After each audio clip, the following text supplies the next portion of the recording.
the garden hose, you're going to have the faucet about a third, 30 to 40% open to cover your basic daily needs. But then you have to have enough capacity in there so that you can turn that hose all the way up when the need is there. At that point, the electric companies have to be very responsive, and if they can, remember, electricity travels at the speed of light.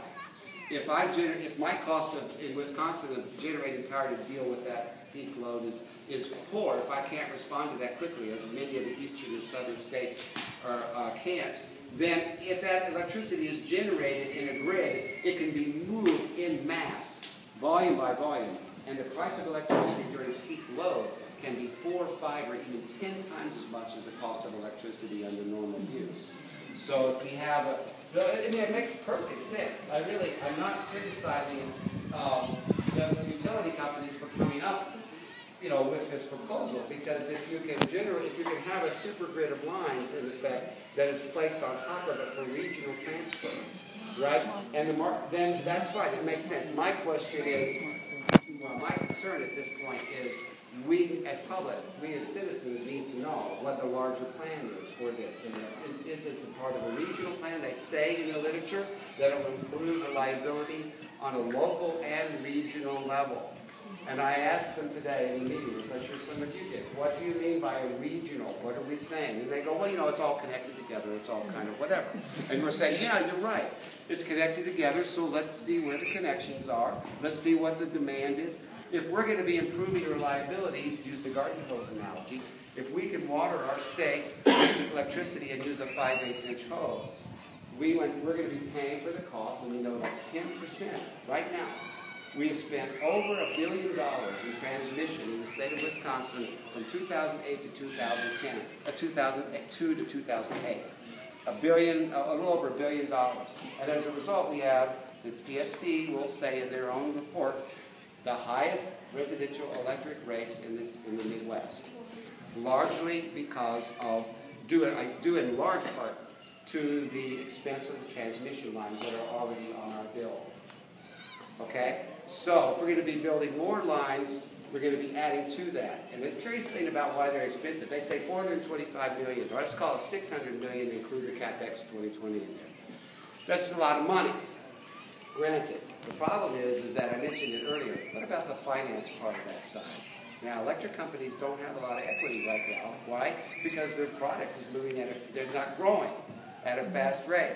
So getting a loan for $600 million shouldn't be that hard for an electric company, but maybe there's some other ways we can do it. So what they do is they get a proposal for this project, they get it accepted by the Public Service Commission, it's granted as meeting public's need. Right? And then all of a sudden, they have a project where's the equity in the project? When was the last time you didn't pay your electric bill? Okay, because it's a 10% roughly price that's added onto your bill. So now, here's the trick.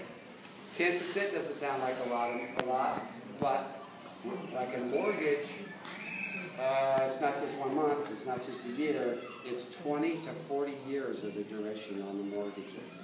So that if you were to take the figure that ATC provided us at the town meeting in March of 10%, the average electric bill in Wisconsin in 2009 was $200 per customer. With 10% of their bill came out to $200 per customer.